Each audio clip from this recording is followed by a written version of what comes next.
Listo, perfecto. Eh, Profe, qué pena. ¿Qué ujú. temáticas son las que se van a abarcar hoy? Hoy vamos a terminar de ver las fuentes de las obligaciones, vamos a terminar de ver el contrato, vamos a terminar de ver el cuasicontrato, el delito y el cuasidelito. Vamos a terminar de ver hoy las fuentes. En la próxima clase vamos a ver cómo se transmiten las obligaciones en la reposición y en la última clase vamos a ver cómo se extinguen las obligaciones. Y ya ahí acabamos el temario en ese evento. Listo, perfecto. Entonces, bueno, estábamos hablando del contrato como fuente de obligación y pues dentro de varias características del contrato hemos visto sus elementos de validez, hemos visto sus elementos estructurales, hemos hablado de sus elementos de la naturaleza, de la esencia, accidentales, vimos unas cláusulas de uso frecuente que en sí son elementos accidentales del contrato, en ese caso.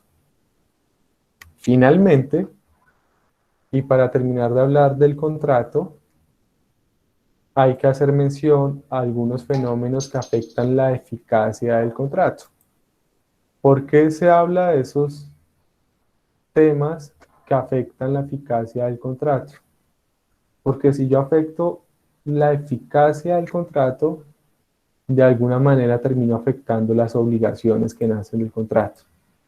Entonces, cuando hablamos de que un contrato sea eficaz, nos estamos haciendo referencia a que el contrato produzca efectos. Y cuando decimos que el contrato produzca efectos, nos estamos haciendo referencia pues a que el contrato logre su objetivo y es que genere obligaciones y las obligaciones se cumplan. Sin embargo, hay algunos eventos donde la eficacia del contrato se puede ver afectada.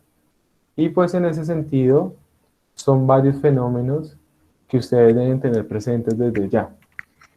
Entonces, la eficacia del contrato, cuando el contrato se ve afectada su eficacia, nos ubicamos en un campo que se entiende como la ineficacia del contrato.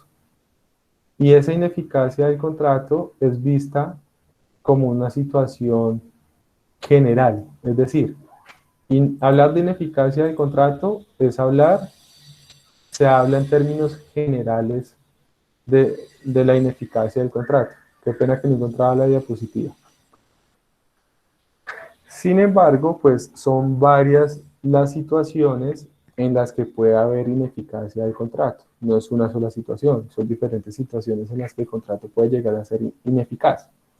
Vamos a mencionar las principales situaciones en las que se da la ineficacia o se puede llegar a la ineficacia del contrato, en ese caso. Y la primera figura relacionada con la ineficacia es lo que se conoce como la inexistencia. Ojo, ineficacia no solo del contrato, sino que puede también hablarse de ineficacia del negocio jurídico en general. Entonces el primer fenómeno que se presenta es el fenómeno de la inexistencia. ¿A qué hace referencia la inexistencia del contrato? Como su mismo nombre lo dice, cuando se habla de inexistencia del contrato, estamos haciendo referencia a que el contrato no existe en el mundo jurídico. Entonces uno queda ahí perdido, uno dice, ¿cómo así que existe, que hay un contrato pero que es inexistente? Pues esa es la situación. Son eventos en los que en su génesis, en su formación inicial, el contrato tiene unas fallas y no nace a la vida jurídica. Es decir, el contrato se ve afectado en su inicio y no nace a la vida jurídica. Cuénteme, Carlos. Profe, una pregunta. ¿De pronto este asunto tendrá correlación con respecto a lo estipulado en el artículo 1502? ¿Qué Que si será? no se cumplen aquellos requisitos, que por lo menos debe ser una persona capaz, libre, No, su consentimiento libre de vicios y eso, no, para que exista el contrato. no. Ojo, lo que dice el 1502 son elementos no de la existencia del contrato, sino elementos de la validez del contrato. y van ubicados en otro fenómeno que vamos a hablar ahorita, que es la nulidad del contrato. ¿Claro? Ah, ok, profe, listo. Tranquilo, tranquilo que vamos a hablar ahorita vamos a hablar de inexistencia, inoponibilidad, nulidad, ineficacia, ineficacia de pleno derecho, de varios, de simulación, de resolución, de varios fenómenos donde se ve afectado el contrato. Entonces, en ese sentido, podemos decir que algunos llaman esto tutelas, algunos lo llaman remedios, pero realmente son situaciones que se presentan y que afectan los efectos que debería producir un contrato. Entonces, ubíquense en cualquier fenómeno y ustedes necesitan que ese fenómeno produzca unos efectos. Entonces, si hay una afectación, no va a producir esos efectos o no se va a lograr un resultado querido con eso. Pasa lo mismo con el contrato. El contrato puede adolecer de algunas fallas y esas fallas pueden ser consecuentes a ciertas figuras que son las que estamos mencionando y que están relacionadas con la ineficacia del negocio jurídico. Entonces, les decía, la primera es la inexistencia del contrato. Entonces, ¿a qué hace referencia la inexistencia del contrato? Pues sencillo, cuando hablamos de inexistencia del contrato, nos estamos refiriendo a que, ¿qué? A que el contrato no nace a la vida jurídica, en ese caso. Es como si fuera un embarazo fallido, por decirlo así. Si el embarazo es fallido, pues no hay embarazo, y si no hay embarazo, no hay embrión, y si no hay embrión, no va a haber un ser humano. Lo mismo acá. Si hay una falla en el nacimiento del contrato, pues el contrato no se forma, y si el contrato no se forma, no van a nacer las obligaciones. Entonces, ¿cuándo estamos ante la inexistencia del contrato? La inexistencia del contrato se presenta en los siguientes casos, señor. Profe, entonces, con respecto a lo que usted comenta, eso sería la inexistencia, es más bien como cuando hay algún vicio de pronto en la formación de este contrato, sí, o sea, cuando se va formando el contrato y no cumple ciertas formalidades o requisitos, pues significa que no existe, ¿no? Sí, no, Carlos, porque hay otros vicios que se dan al inicio, pero no generan inexistencia y no generan otro tipo de ineficacia. Entonces, tranquilo que ya lo vamos a ir viendo poco a poco, tranquilo. Entonces vamos a ir viendo uno a uno. Entonces, perdónenme un segundo, perdónenme un segundo.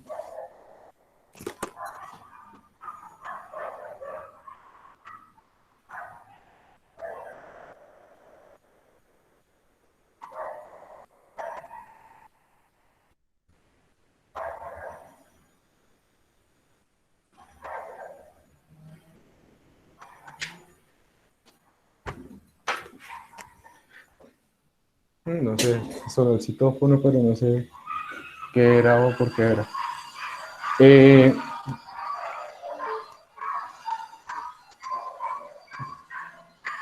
Además es súper difícil concentrarse uno con ese ruido y por ahí yo no sé si escuchan que hay como un poco de perros ladrando. Es nefasto, la verdad. Eh, entonces les decía, tranquilo Carlos, vamos uno por uno. Ineficacia es el género. Dentro de la ineficacia tenemos a la inexistencia. Y la inexistencia se genera por las siguientes situaciones. Primer situación que da lugar a la inexistencia. Uno, cuando estamos en un contrato y en el contrato, en su creación, en su celebración, no se mencionan los elementos esenciales del contrato. Recuerden que los elementos esenciales son aquellos que deben estar presentes en la formación del contrato. De lo contrario, no hay contrato o hay un negocio jurídico diferente. Entonces, por ejemplo, inexistencia. Si vamos a celebrar una compraventa y yo le digo, le vendo este mouse y usted me dice, listo, se lo compro, no hay contrato, el contrato es inexistente. ¿Por qué razón? Porque nos hizo falta en su formación del contrato al valor. haber hablado del precio, que es un elemento esencial del contrato. Entonces vean que acá toma importancia eso. Si yo no manifiesto todos los elementos esenciales del contrato al momento de celebrar el contrato es totalmente inexistente. No hay contrato. ¿Estamos ahí? ¿Claros? Correcto, profe. Ok. Sí, señor. Punto 2. Resulta que sí hago mención de los elementos esenciales del contrato. Pero el contrato es un contrato que es solemne. ¿Qué quiere decir que el contrato sea solemne? Que requiere un requisito formal. Si yo no cumplo con ese requisito formal, el contrato es inexistente. También, no existe en la vida jurídica, no nace en la vida jurídica. El ejemplo más claro, ¿cuál puede ser? Profe, qué pena, ¿puedes Del volver a repetir? matrimonio. Es que casi Ujú. no te entendí. ¿Otro pedazo? Ya te repito. Entonces, Mariana, ya te repito. Les decía, la segunda situación que hay lugar a la inexistencia es cuando en un contrato solemne no se cumple con esa solemnidad exigida para que nazca la vida del negocio. Entonces, el ejemplo más claro es el matrimonio. Entonces, imaginen que nos vamos para la playa y allá yo hago una ceremonia, me caso, pero no me caso ante la autoridad competente, pues ese contrato es inexistente. No hay nada en el mundo jurídico, eso no vale para nada en ese caso. Creo que también el punto es claro. El tercer evento que puede dar lugar a la inexistencia del contrato es que cuando el contrato es real y no se entrega la cosa. Acuérdense que en los contratos reales se debe entregar la cosa para que el contrato se perfeccione, como en el caso del comodato, del mutuo, del depósito, del anticresis. Entonces, si yo celebro un comodato y nunca entrego el bien que voy a prestar, pues no hay comodato, no hay contrato, en ese caso el contrato es inexistente, brilla por su ausencia el contrato. Y vean que en ese caso, en el punto 2 y en el punto 3 que mencioné, sí están presentes los elementos esenciales, pero hace falta o la solemnidad o la entrega de la cosa. Dígame, Carlos. Profe, o sea que derivado de lo que usted dice, haciendo énfasis en ello, se puede llegar a deducir que esta inexistencia del contrato se da cuando pues, de pronto hay falencias en su perfeccionamiento, digamos en el primer ítem que usted lo indica, sí, no se mencionan los elementos esenciales, entonces sobre qué va a acordar, ¿no? Si es consensual. Hay una falla, reitero, en su formación, en su celebración, y eso hace que el contrato no nazca a la vida jurídica.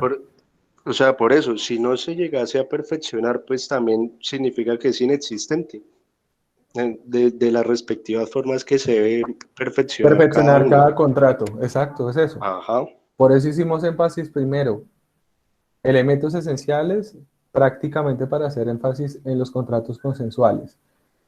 Formalidad en los solemnes, entrega de la cosa en los reales.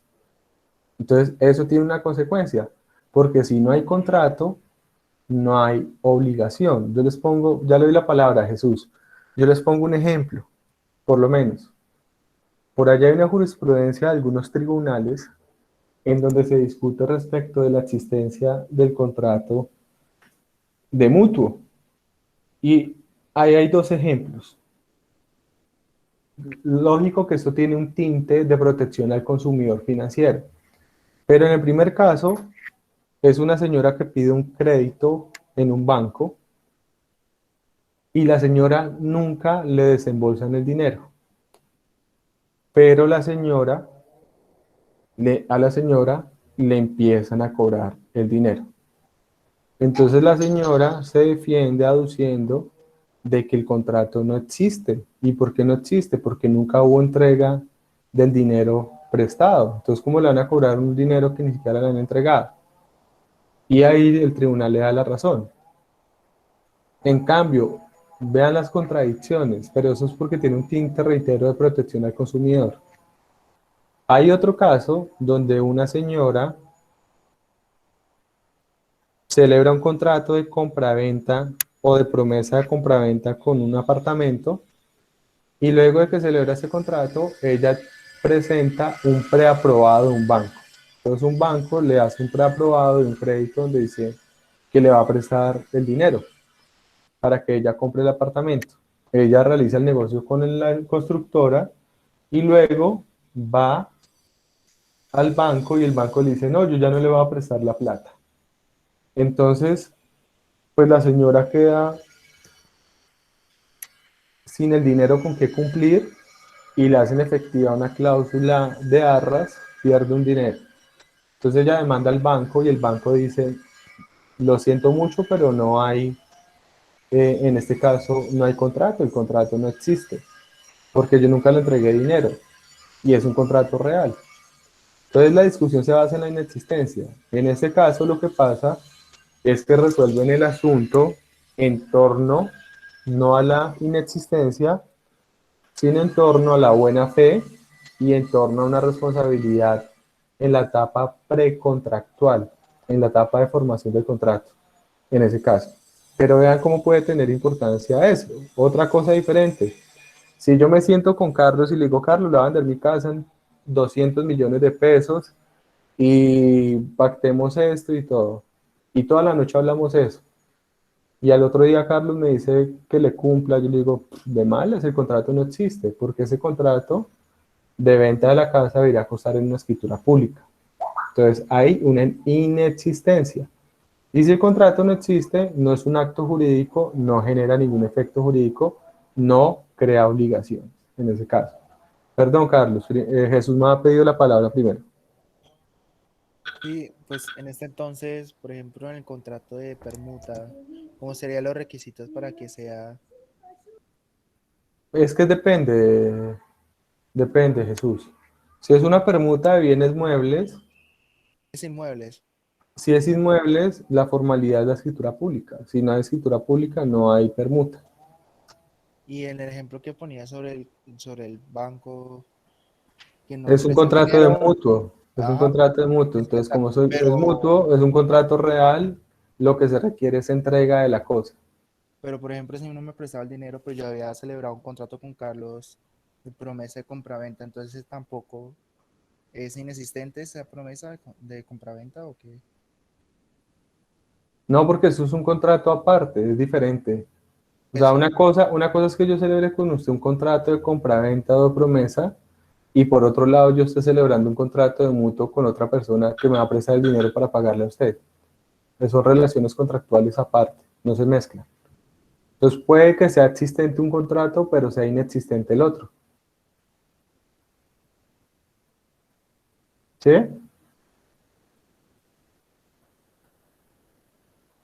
¿Sí me entiende, Jesús? más o menos. No, no me Porque entiende. es que yo me refiero a la promesa de compraventa, ¿sí? O sea, si no ¿Qué me pasa? prestaron y pues yo en los requisitos dije, bueno, el día tal, en la notaría tal, te entrego el dinero y registramos o le damos a escritura pública. Pero si Sí. no me prestaba el dinero, entonces el contrato de compraventa queda inexistente o cómo. No, no se cruza, no se cruza.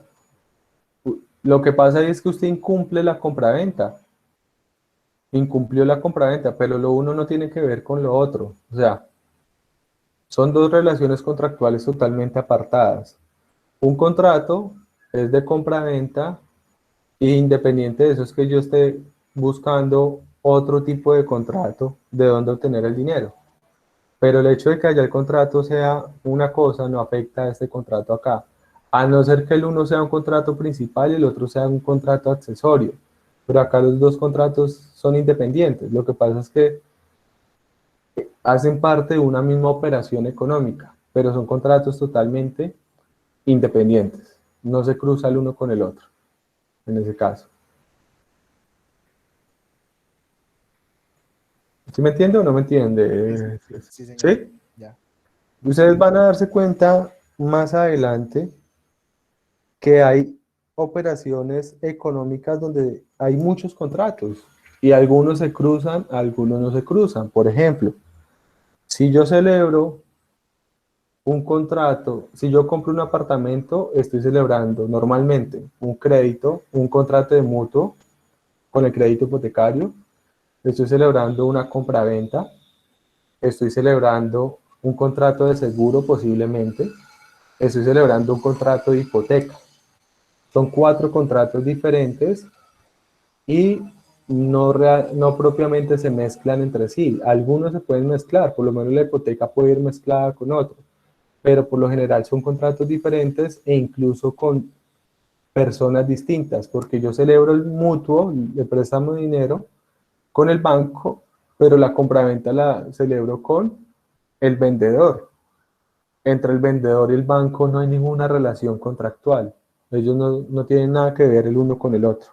Son totalmente aparte en ese caso. Entonces son relaciones diferentes. Cuénteme, Carlos. Profe, lo mío va también basado en el mismo ejemplo que usted otorgó ahorita. Entonces, sí, usted dice que en ese caso pues se hace efectiva la cláusula de arras y pues ese dinero pues ya se perdió. Pero supongamos en el evento en el que no se hubiera estipulado esta cláusula de arras y ya estuviera, o sea, estuviera existente este contrato con la otra persona de comprarle el bien y el contrato con el banco de mutuo, pues para que le presten a uno el dinero, supuestamente inexistente, pero si de pronto hay algo, no sé, algo un poco como, o sea, si se perfecciona es con la entrega del bien, sí, yo lo entiendo, pero si de pronto hay como un compromiso o algo escrito, algo pactado que tenga un buen soporte probatorio y que evidencie que efectivamente uno dependía de eso para poder celebrar el otro contrato, ahí no hay como alguna acción pues sí, como para convalidar eso, para que no le toque de pronto indemnizar tan fuerte o uno pueda repetir contra la entidad bancaria o algo, Ok, porque en ese ok. caso pues a uno le tocaría responder por todos los Por perjuicios y eso, además cumplir. por eso. Pero entonces, denme la respuesta a ustedes mismos. Y la respuesta ya la hemos visto. ¿Qué hago?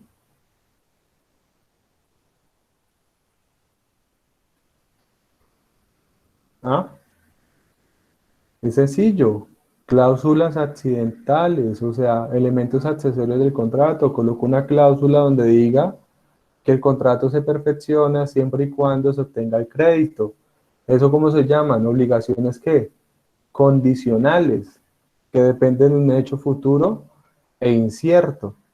Yo lo puedo hacer, no hay ningún problema. Todo eso se puede mezclar. Yo puedo colocar en la compra-venta una cláusula donde diga, el comprador establece que el saldo lo pagará como producto de tal dinero.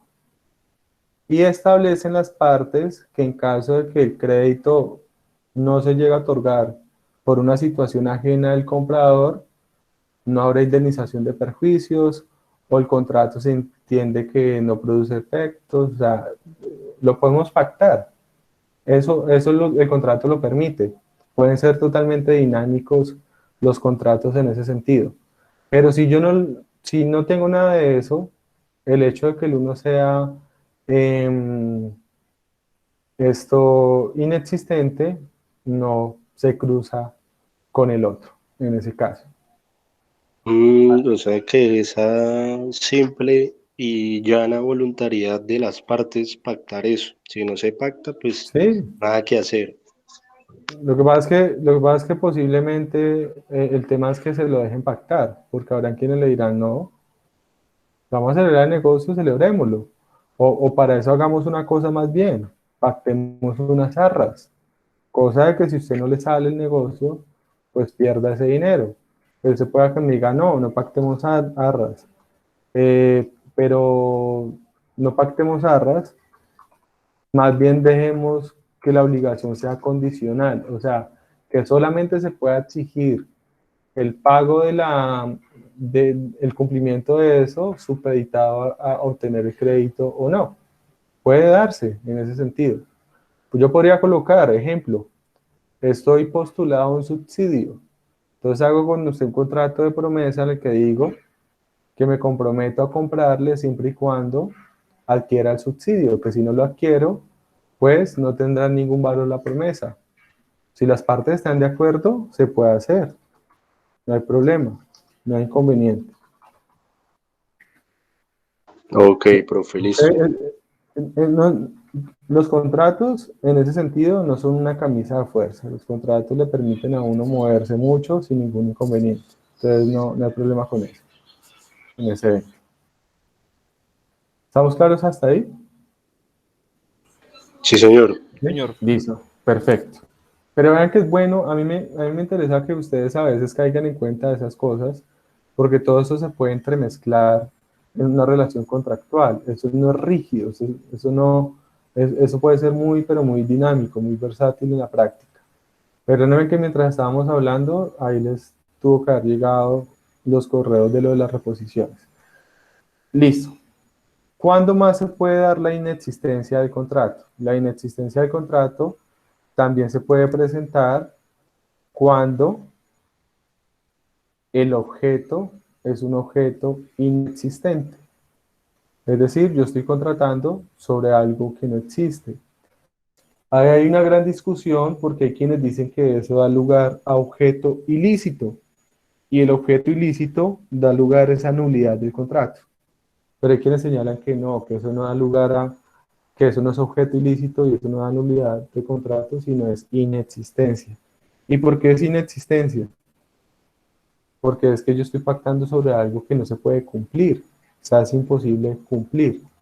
Entonces, si la obligación no existe o la prestación no se puede llevar a cabo, lo uno lleva a lo otro. Entonces, ahí el contrato sería inexistente. Entonces, yo le digo, Carlos, contratemos y contratemos, voy a decir una tontada.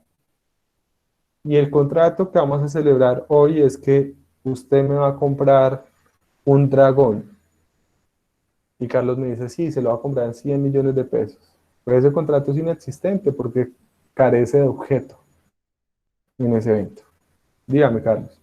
Profe, en ese evento es entendible lo que usted dice, ¿cierto? Pero si digamos el objeto que es inexistente está en proceso de producción de pronto, o en otras No, palabras, porque que se espera que exista. eso ya no es inexistente, sino eso ya es un bien futuro. ¿Ok?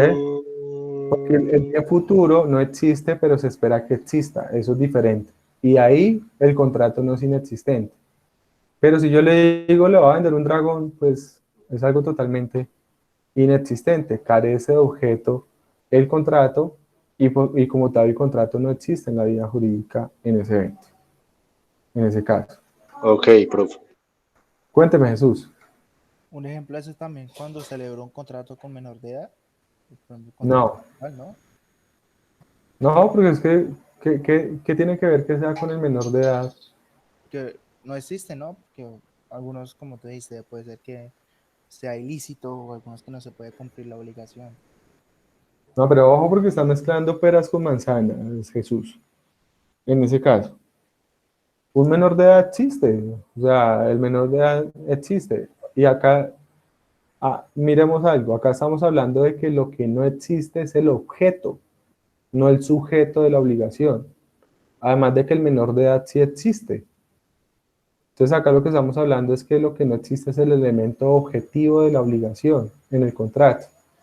Y por eso es imposible cumplir con la obligación. Entonces, si es imposible cumplir con la obligación, pues el contrato también es inexistente en ese sentido, por carencia de objeto. Entonces es una cosa totalmente distinta. Ahora, les digo, tranquilos, tengan calma. Todo eso que me están diciendo, ya vamos a llegar a ellos y van a ver que eso no es inexistencia, sino es otra cosa.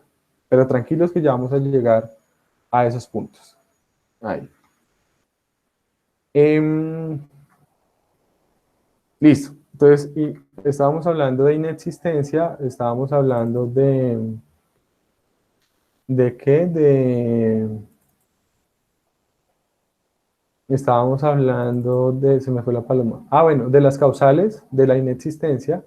Entonces, estamos diciendo que la inexistencia se puede presentar, reitero, porque no están los elementos esenciales, se puede presentar, ¿por qué razón? Porque no no se cumple con la formalidad haciendo un contrato solemne, porque no se entrega la cosa haciendo un contrato real, en ese caso. ¿Por qué otra razón puede haber inexistencia? Decíamos, por carencia de objeto. También puede haber inexistencia del contrato por algo muy simple, y es por falta de consentimiento para la celebración del contrato, es decir, porque se omite el querer dispositivo. Es cuando hay una oferta, pero nunca hay aceptación. Y recuerden que el silencio no es sinónimo de aceptación. Entonces ahí tampoco habría contrato, el contrato es totalmente inexistente en ese evento. También Profe, podría, ¿puede repetirlo, por favor? cuando no hay consentimiento o no se emite el querer dispositivo, la voluntad. Entonces el contrato es inexistente, porque siempre para que un contrato nazca a la vida jurídica, como es un acuerdo de voluntades, siempre que va a requerir aceptación de la otra parte. Entonces, cuando se queda en una mera oferta y no hay aceptación, pues no nace la vida jurídica del contrato, el contrato es inexistente y no hay ningún efecto en ese caso. Listo, profe. ¿Listo? Esas son las causales de inexistencia. ¿Qué debemos señalar frente a la inexistencia adicionalmente? En ese caso, dime, Ana.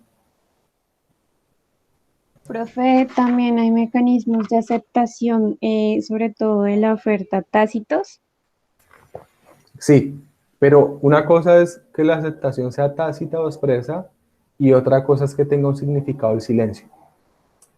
Entonces, yo puedo aceptar tácitamente y es llevando a cabo un actuar que da a entender que sí acepté, pero es un actuar positivo. En cambio, y expresamente cuando yo digo sí, acepto. En cambio, el silencio es una actitud omisiva que no da lugar a ser sinónimo de aceptación. Ahí sí hay una gran diferencia con eso, en ese evento. ¿Estamos claros ahí? ¿Sí? De acuerdo, profe, gracias. Pero hay que hacer esa diferenciación en ese caso. Una cosa es el silencio y otra cosa es una aceptación tácita como tal. Les pongo un ejemplo muy sencillo. A mí llega la persona que limpia vidrios en el semáforo y me dice, ¿le limpio el vidrio? Y yo le digo, sí, aceptación expresa, ¿cierto? Llega la persona, me mira, me indica que si me limpia el vidrio, yo no le digo absolutamente nada, pero le paso 500 pesos. Ahí habría una aceptación tácita. Yo no me expresé, pero estoy actuando conforme a una aceptación y la persona me limpia el vidrio. Y la tercera situación es que la persona llega, me mira, me dice que me limpia el vidrio y yo no le digo absolutamente nada. Eso no es equivalente a aceptación, eso es equivalente a negación. No quiero, en ese caso. Entonces, jurídicamente, el silencio no genera efectos de aceptación. Hay un evento, lo que pasa es que acá nos empezamos a complicar la vida y hay una situación en la que el silencio puede tener efecto de aceptación. Eso es un tema que se discute más a nivel posgradual, pero ya que lo tocamos, pues hablemoslo. Y es cuando el silencio es reiterativo y ya se empieza a convertir como un sinónimo de aceptación tácita en ese sentido. Y, o sea, cuando ya el silencio se genera una costumbre de aceptación en ese sentido. Me explico. Les voy a poner un ejemplo muy sencillo para que me entiendan a qué me refiero. Digamos que yo voy un día a un restaurante al pie de la universidad y me dicen, ¿quieres sopa? Entonces yo le digo, no, no quiero sopita. En vez de la sopa, deme un huevo, ¿cierto? En ese caso. Entonces me dicen, no, no le podemos dar eso, o si le damos un huevito en vez de la sopa, le cobramos más. Entonces yo digo, listo, no hay ningún problema, en un huevo. Y yo empiezo a almorzar y almorzar y almorzar continuamente, y ellos saben que yo no tomo sopa y que yo prefiero el huevo y pago de más porque sea así, no tengo ningún problema. Y de ahí en adelante, ellos nunca me preguntan y yo tampoco nunca me niego. Pero se empieza a volver una conducta reiterativa hasta tal punto en el que yo guardo silencio, pero ese silencio empieza a tener una connotación de aceptación, de estar conforme con la situación. Se vuelve como una especie de costumbre. Y ya llega el día en que de pronto un día yo llego que no quiero ni lo uno ni lo otro y me lo sirven y yo digo, qué pena, pero no quiero. Entonces me dicen, no, pero es que usted lo, es su plato, usted siempre lo pide así. Le digo, no, qué pena, pero no lo quiero. Ahí se podría generar una discusión porque ya la situación fue tan reiterada que eso se puede llegar a generar como una especie de aceptación en ese sentido, el no decir nada, pero cuando se vuelve totalmente reiterativo. Les pongo otro ejemplo como tal. Eh, Usted llega, pongámoslo con un contrato de trabajo, entonces usted llega a mi restaurante y yo le digo, usted me dice que quiere trabajar en el restaurante, yo le digo, claro que sí, y lo contrato. Hay una situación expresa. El contrato es existente, el contrato de trabajo. Segunda situación, usted llega, me dice que quiere trabajar, yo no le digo nada, pero paso y le doy una camiseta del negocio y le, y le pongo un uniforme. Hay una aceptación tácita. Y puede haber un tercer evento en que usted llega, me dice que quiere trabajar, yo no le digo absolutamente nada, no le digo sí, no le digo ni nada. O sea, no estoy aceptando, ni es tácito ni es expreso, pero de pronto yo veo que usted empieza a cuidar los carros que se acomodan en el frente, que se acomodan en la calle, y la situación se empieza a volver tan reiterativa que de pronto llega el punto en el que mi silencio se convierta en una aceptación, pero es una situación muy excepcional. ¿Me entienden ahí, Ana?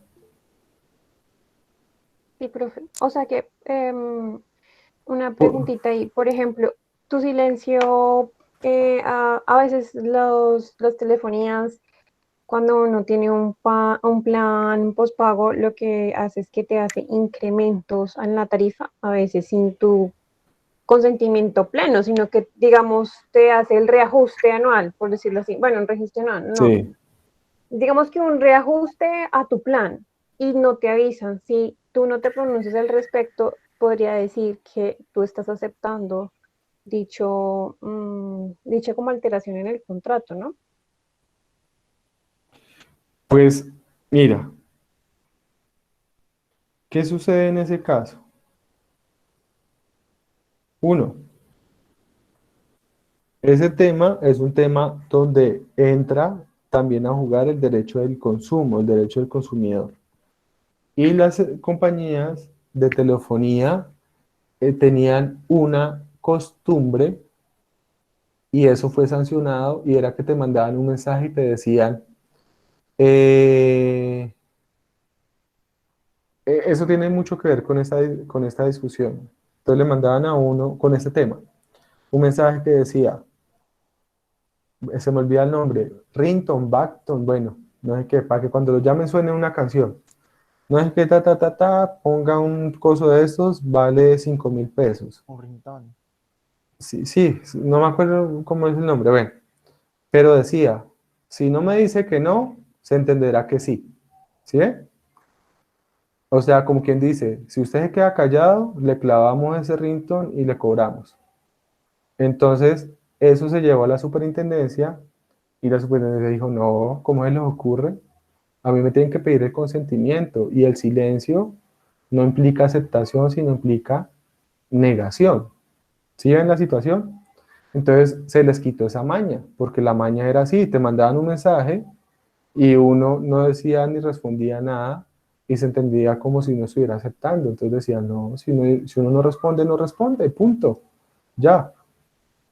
En el caso que tú dices del incremento de las tarifas, es diferente porque ese servicio es un servicio que está regulado. Y ese incremento de las tarifas es un incremento que se aplica no necesariamente por voluntad de la entidad, sino por unas situaciones regulatorias que incluso se decretan legalmente. Entonces, no es que yo arbitrariamente llegue y te diga que te voy a cambiar la tarifa, sino que se establece que anualmente, acorde con unas directrices del gobierno, la tarifa puede incrementarse o se puede modificar. Y eso lo sufren todos los contratos relacionados con ese tipo de servicio. Entonces, ahí no necesitan de tu aceptación porque la obligación no nace del contrato, sino nace de una disposición legal. Y la tarifa del contrato está sujeta a una disposición legal secundaria. Diferente es cuando a ti te llaman y te dicen que te incrementan las megas, 2 minutos y que si necesita más y uno no me interesa nada, no sé qué, nada, no te lo pueden obligar. Pero en el caso de esos incrementos es por aplicación legal, más no por aplicación contractual. Gracias, profe. Vale, con gusto. Pero vean cómo todo está metido en todo. Eso no es algo solamente académico. La esencia está allá. El ejemplo que me pusiste, allá es un tema de inexistencia. Carlos, cuéntame. Profe, pues según lo que usted dice, yo veo que es complicado y que se presente este tipo de situaciones en las que el silencio pueda hacer esa metamorfosis, esa transición a una aceptación, porque pues por lo general y así como se ve en la cotidianidad, o sea, el silencio es sinónimo de no o de renuencia, ¿no? Por lo general, pero entonces yo quiero saber, o sea, sí, que el silencio de manera reiterativa puede, más no lo afirma, ¿no? Puede que sea una aceptación, más no que lo sea. Pero en el caso en el que uno por el silencio pues, se esté negando y aún así como que le presten aquellos servicios o permita ciertas situaciones por el silencio, ahí así uno lo esté negando, ¿cómo podría pues alegar o yo qué sé, o cómo podría como argumentar en su defensa de que efectivamente si hubo silencio fue porque no quería tomar aquel servicio o bueno, yo qué sé, ¿sí me entiende, profe? Son temas que son, lo que le digo, son complejos de... Van al tema probatorio directamente, en ese caso. Reitero, es como cuando uno en la universidad, un compañero le dice, venga, me lleva, y uno nunca le dice sí ni no. Uno no le dice nada. Entonces, ¿qué estamos? Ante la inexistencia del contrato de transporte. En ese evento no hay un contrato de transporte. El contrato de transporte puede ser gratuito o puede ser oneroso. Entonces, al otro día viene y me dice, ay, es mucho HP, no me llevó, no sé qué. Pero es que yo nunca le acepté llevarlo. Pero es que usted no dijo nada, pero es que el silencio no implica aceptación. Ese escenario. Pero si todos los días él me dice que lo lleve, yo no le digo nada y lo llevo, puede llegar el punto en que se hace esa transición a que la negación se entiende como aceptación. Pero, pero hay un componente de que se acostumbra a manejarse así. Pero de resto, el silencio no genera aceptación. Profe, o sea que va como concomitantemente con un actuar, ¿no? Sí, También, porque si uno tiene, o sea, si uno, sí, o sea, tiene un silencio frente a una situación, pero actúa de manera positiva frente a la misma, sí, sería, exacto, ah, exacto. Pero ok, ahí entonces, por eso les digo, en principio el silencio no es aceptación, y si no hay aceptación, no hay contrato, el contrato es inexistente, que es el punto que estamos viendo. Y si el contrato es inexistente, no hay obligación, ¿sí? listo. Es eso. Entonces ahí está. O sencillo, si la voluntad es negativa, no, pues más aún, no hay contrato. Listo. Respecto de la inexistencia como tal no tiene una taxatividad en el Código Civil, no la encontramos taxativamente en el Código Civil, es más de desarrollo doctrinal, jurisprudencial, pero hay un aspecto que sí debemos de tener muy claro y es que la inexistencia afecta la totalidad del acto, no es una situación que afecte de manera parcial el acto, sino lo afecta en su totalidad. Y segundo, no requiere declaración judicial como tal. Es decir, yo no requiero acudir ante un juez para que el juez que declare que el contrato es inexistente. No es necesario, simplemente no hay nada. Y si no hay nada, pues no hay nada. Punto. Es eso.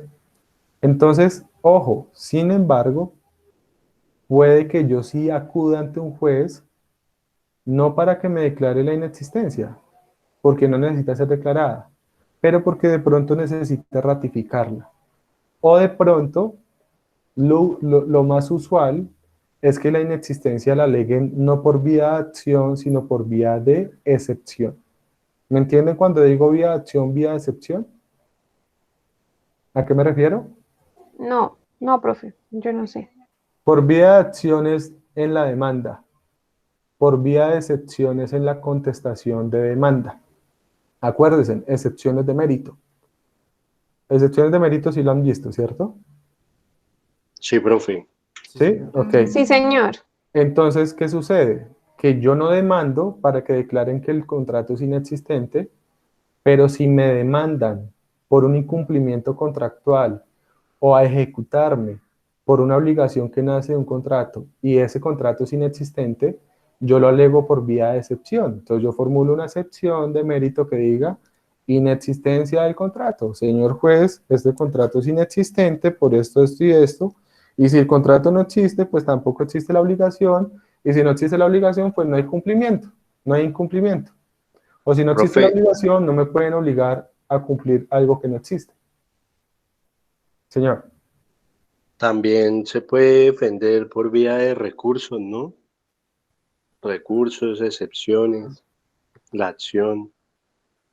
Pero esto tiene que ser alegado por vía de excepción. Por vía de recurso, usted ataca que el auto admisorio de demanda, pero ahí ataca Sí, el tema procedimental, no el tema de fondo.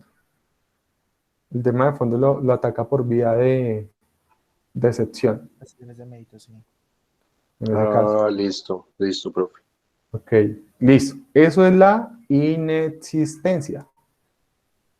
Ahora miremos otro fenómeno que se llama la inoponibilidad. Entonces, la inoponibilidad es un fenómeno que está relacionado con la falta de publicidad del contrato. Es una sanción que se aplica al contrato por no cumplirse la publicidad que requiere el contrato y eso hace que si no hay publicidad, el contrato no produzca efectos frente a terceros. Entonces, en ese sentido, si yo no hago público algo, pues la gente no tiene que respetar lo que no se hace público. Entonces, en el caso de la inoponibilidad, el contrato sí existe, pero solamente surte efectos entre las partes, no surte efectos frente a terceros porque no se cumple un requisito de publicidad. Generalmente ese requisito de publicidad, ¿cuál es? El registro en el caso de los contratos que implican registro como tal, o en el caso de los actos que implican registro. Dígame, Carlos.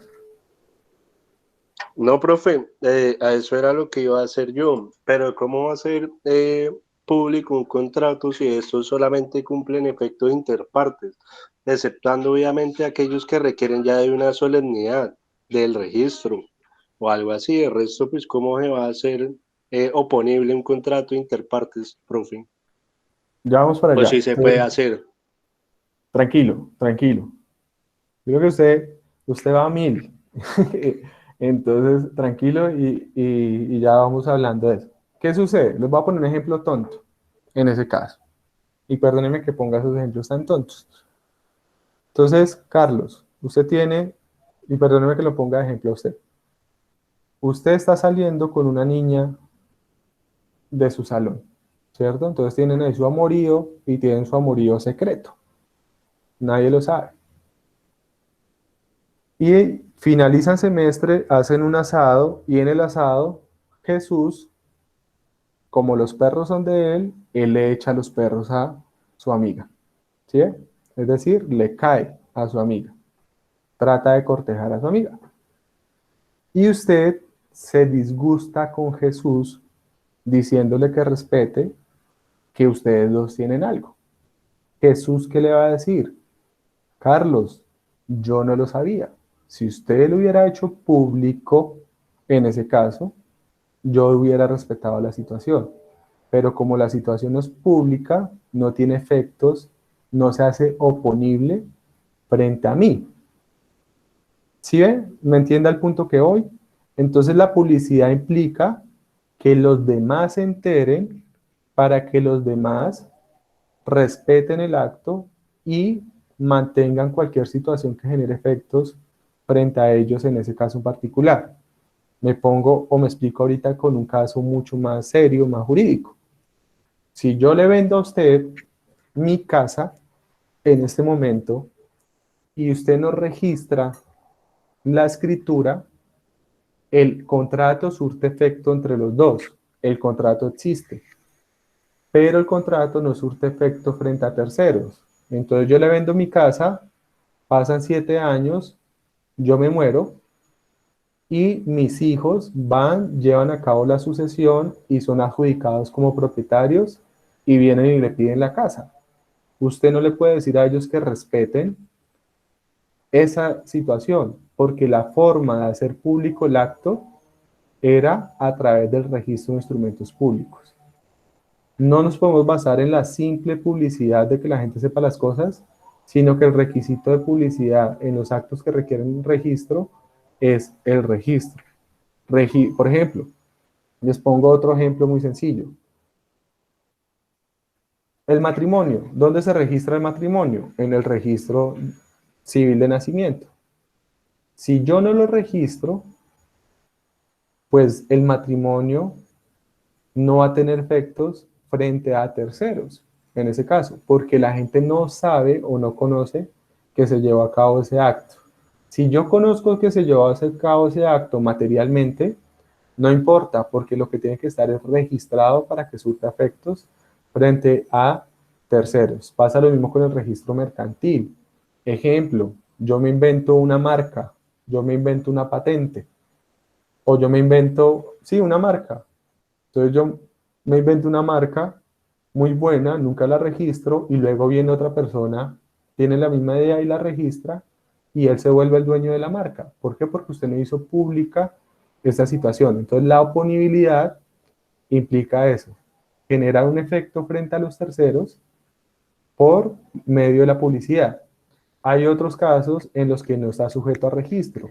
Cuando no está sujeto a registro, allá se aplica la publicidad de forma material, en ese caso. ¿Me hago entender? Eso, profe, o sea, iba más que todo a ese punto último que usted tocó. ¿Y cómo sería esa publicidad material de pronto con el uso, que lo vean usándolas o... Sí, claro, o sea, hay diferentes formas de hacerlo. Entonces, por ejemplo, Cuando uno compra un celular, ¿no? un perro. ¿Cómo hace usted público que es su perro? Pues cargándolo, ¿sí me entiende? O sea, que lo vean, lo entiendan. Entonces, de aquí a mañana, un vecino dice, es que adquirí por ocupación ese perro, me lo encontré. Ahí no aplica tanto porque usted había hecho público la situación, había dado a conocer públicamente ese caso. Entonces, en esos casos, la publicidad es una publicidad de carácter material en ese evento. Listo, profe, ¿Sí? gracias. Ejemplo, para que veamos el caso. Compañeros permanentes, una publicidad de naturaleza material, pero para esposos y si es una publicidad de naturaleza registral, en ese caso. Hay una gran diferenciación entre un evento y entre el otro, en ese caso. La inoponibilidad, ojo, tampoco, perdón, normalmente recae sobre la totalidad del acto y tampoco requiere un pronunciamiento judicial, al igual que la inexistencia en ese caso. Ok. Es más, la inoponibilidad está en el Código de Comercio en el artículo 901. Ahí dice, es inoponible a terceros el negocio jurídico celebrado sin cumplir con requisitos de la publicidad que la ley exija. Y el 112 es un ejemplo de eso. Vea por lo menos lo que dice el 112. Dice, mientras que la escritura no sea registrada en la cámara correspondiente, será inoponible el contrato a terceros. O sea, no se hace público. Si yo no sé que eso existe, pues yo no lo respeto en ese caso. Ok. Ineficacia de pleno derecho. La ineficacia de pleno derecho es otro fenómeno jurídico que afecta, ojo, hay eficacia como género y hay ineficacia de pleno derecho como una clase de ineficacia. ¿Listo? Entonces, ineficacia de género, y dentro de ese género está la inexistencia, la inoponibilidad y ahorita la ineficacia de pleno derecho. La ineficacia de pleno derecho es una situación, es una regla que nace de la regla pro non scripta, que significa que algo no se tendrá por escrito en un contrato.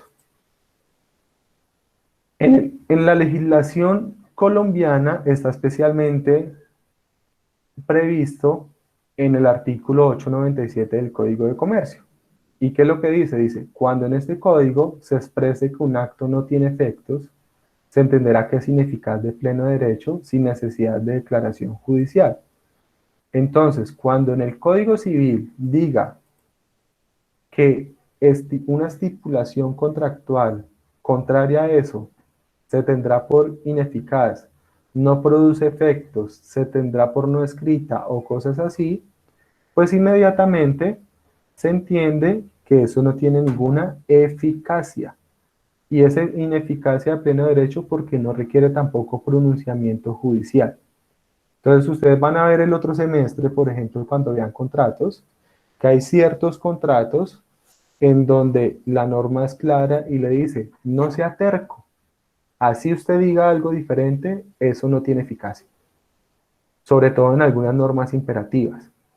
¿Y qué quiere decir eso? Eso es muy equivalente a la inexistencia. Es, por más que usted diga lo contrario, eso no tiene ninguna eficacia porque es contrario a una norma imperativa y la misma norma le está diciendo que eso se tendrá por no escrito en ese caso. Ahí les pongo unos ejemplos. El artículo 1015, el artículo 670. ¿Qué dice el 1051? Perdón, dice. La póliza puede ser tal, tal, tal. La cesión de la póliza en ningún caso produce efectos contra el asegurador, sino que ta. Ahí me está diciendo, en ningún caso produce efectos. Entonces ahí yo ya sé que declarar algo contrario a eso no tiene ningún efecto. De entrada es ineficaz y no requiere declaración judicial. ¿Cuál es la única diferencia de este? La única no, una de las grandes diferencias de este con las anteriores, que la ineficacia de pleno derecho afecta parcialmente el contrato, esta no afecta la totalidad del contrato. Es decir, esta solamente afecta la estipulación que se va a tener por no escrita, por ser contraria a esa norma imperativa que dice que así se diga, no tiene efecto en ese caso. ¿Estoy claro ahí con eso? ¿Sí? Profe, las que tú mencionaste entonces de género eran o son mejor la inoponibilidad, la inexistencia y la ineficacia. Esas son de género. Y las de pleno derecho básicamente son las que consagra la ley, ¿no? Exactamente, exactamente. La norma dice dónde hay una ineficacia de pleno derecho, en ese caso. Los voy a embolatar con algo que les voy a decir. Pero los embolato, pero olvídenlo en 5 segundos. ¿Listo? Dirán ustedes que uno es la embarrada para ponerse a embolatarles.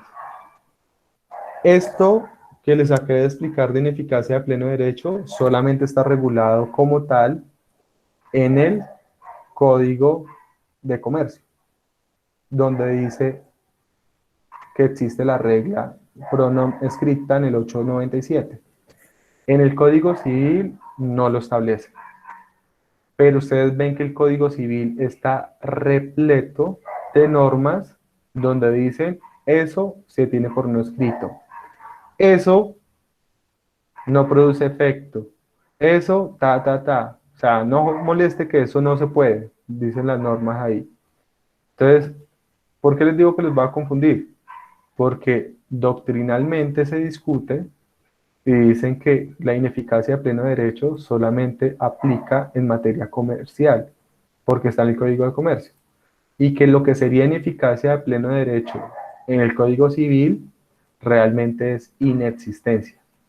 Entonces les digo que les voy a confundir porque cada uno hay loco, pero vean, entiendan que al final es la misma esencia, es decir, eso no existe, por más que lo diga, ¿bien? No tiene ningún efecto, no lleva a cabo a nada en ese caso. Y lo mismo, no necesita declaración judicial, pero si alguien me demanda por eso, pues yo excepciono diciéndole eso significa de pleno derecho. Hay quienes dicen que no, que incluso en el Código de Comercio y en cualquier lado que aparezca eso, la regla la de la ineficacia de pleno derecho. Me parece que al final es lo mismo. Dígame, Carlos. Profe, pues que usted dijo que no iba a confundir y pues sí. ¿Por qué? Porque usted dice que la ineficacia de pleno derecho está en el Código Comercial, ¿no? Código de Comercio. O sea, Sí. y que en el Código Civil sería más bien como un tipo de inexistencia, pero usted ahorita con antelación mencionó que la inexistencia abarca la totalidad del contrato, o Por, sea por que eso les digo todo, que, por eso les digo que no los quiero embolatar, pero los voy a embolatar un segundo y olvídenlo, porque eso genera esa discusión. Independiente de eso, llámelo de una forma o llámelo de la otra. Lo realmente importante es que eso se tiene como si no existiera. ¿Sí ven? En la ineficacia de pleno derecho, pese a que es parcial y la inexistencia es total, el resultado es que eso se tiene como si no existiera en el mundo jurídico, en ese caso. Lo que pasa es que la inexistencia se da por unas causales y la ineficacia del pleno derecho aplica cláusulas específicas donde la norma dice de manera taxativa que no hay efecto. Pero al final el resultado es que eso no existe en el mundo jurídico. ¿Sí? ok, listo, sí, sí, o sea, sin existencia parcial, pero no existe en el mundo jurídico esa respectiva Sí, cláusula, pues. desaparece, sí. Por eso le digo, Listo. eso es, ustedes lo van a ver el otro semestre y se van a acordar de mí cuando vean contratos y vean que en cierto contrato esto no se puede pactar. ¿Por qué? Porque esta norma dice que eso no se puede pactar y que no tiene efecto. Entonces, ¿eso qué implica? Ineficacia de pleno derecho. ¿Eso qué significa al final? Que eso, por más que usted lo pacte, no tiene ningún efecto, no genera ninguna obligación. Ese es el verdadero sentido de esa situación. Encuéntralo en el Código Civil, encuéntralo en el Código de Comercio, encuéntralo en otra ley aparte. Lo que implica es que la misma norma le está diciendo, no me lleve la contraria. Si usted me lleva la contraria, eso no vale. Eso no tiene ningún efecto. ¿Me entienden la esencia del tema? Eso, profe. Ok, listo. La nulidad.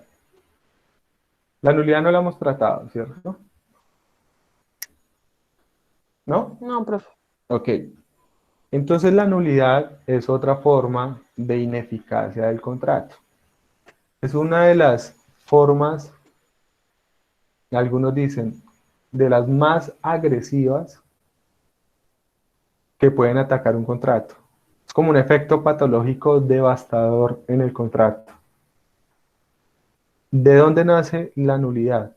La nulidad nace especialmente, y hay algo que me mencionaba Carlos, de cuando no se cumplen con los elementos de validez del contrato. Lo que me mencionaba Carlos hace un rato, de los del 1502. Entonces la ausencia de los elementos de validez genera la nulidad del contrato.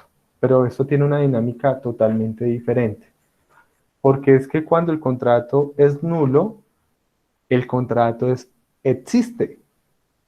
Lo que pasa es que lo voy a tratar de explicar de una forma un poco más coloquial. El contrato nace, pero nace enfermo. Y nace con una enfermedad que lo puede, ¿qué? Matar. Pero puede que el contrato nunca se muera. ¿Por qué razón? Y ahí viene una de las grandes diferencias de la nulidad con las tres anteriores. Porque la nulidad requiere, ¿qué? Declaración judicial. Exactamente. Entonces, a diferencia de las demás, la nulidad requiere declaración judicial. ¿Qué quiere decir eso? Que el contrato tiene un vicio de nulidad, está enfermito, pero mientras una sentencia judicial no diga que es nulo, el contrato produce plenos efectos.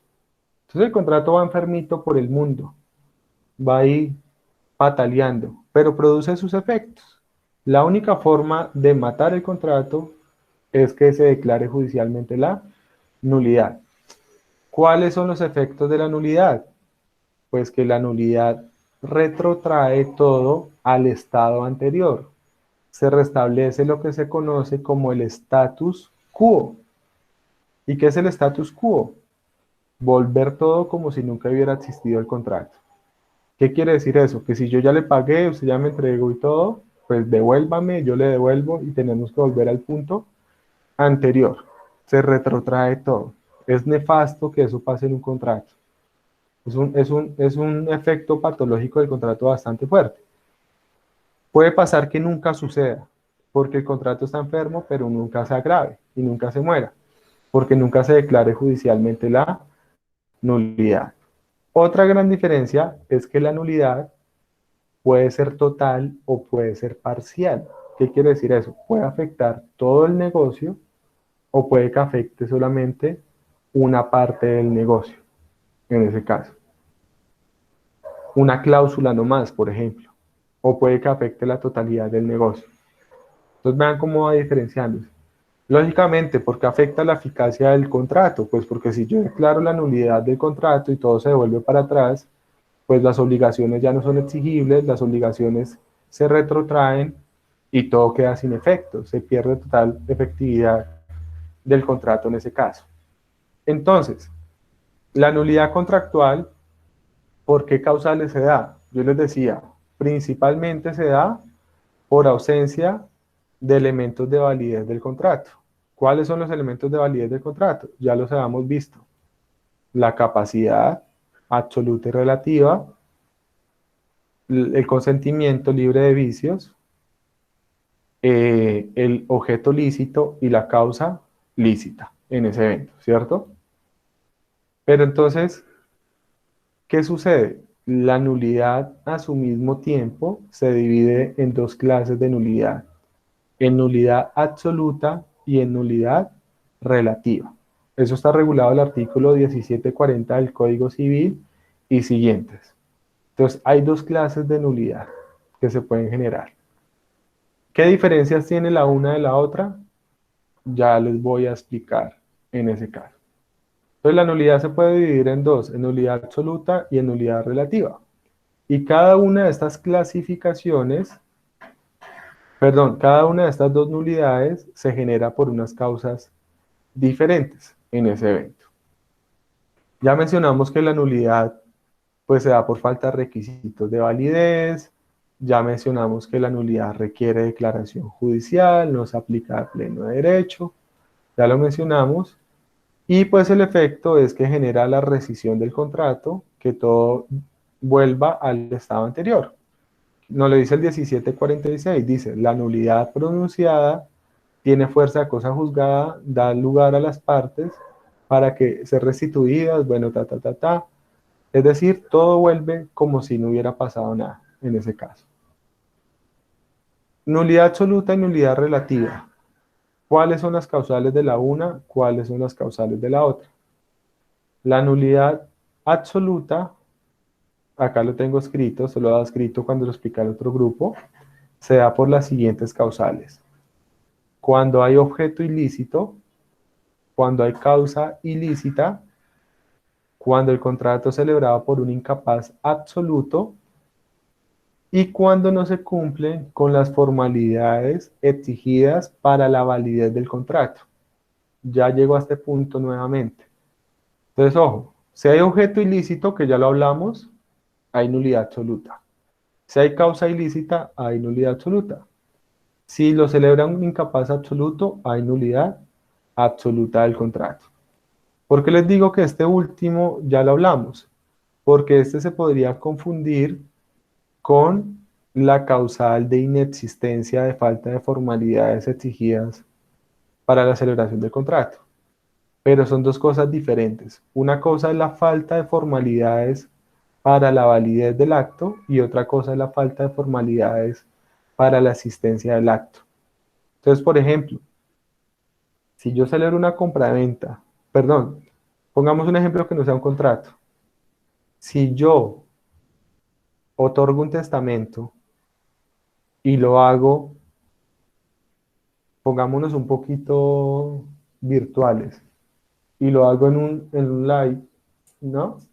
En un en vivo en Facebook, y coloco un en vivo y digo, cuando me vaya a morir, le voy a bajar la casa a tal, le voy a bajar esto a tal y tal y tal. ¿Ahí qué sucede? Ahí ese testamento es inexistente, porque el testamento tocaba hacerlo a través de escritura pública, ustedes ya saben cómo es eso.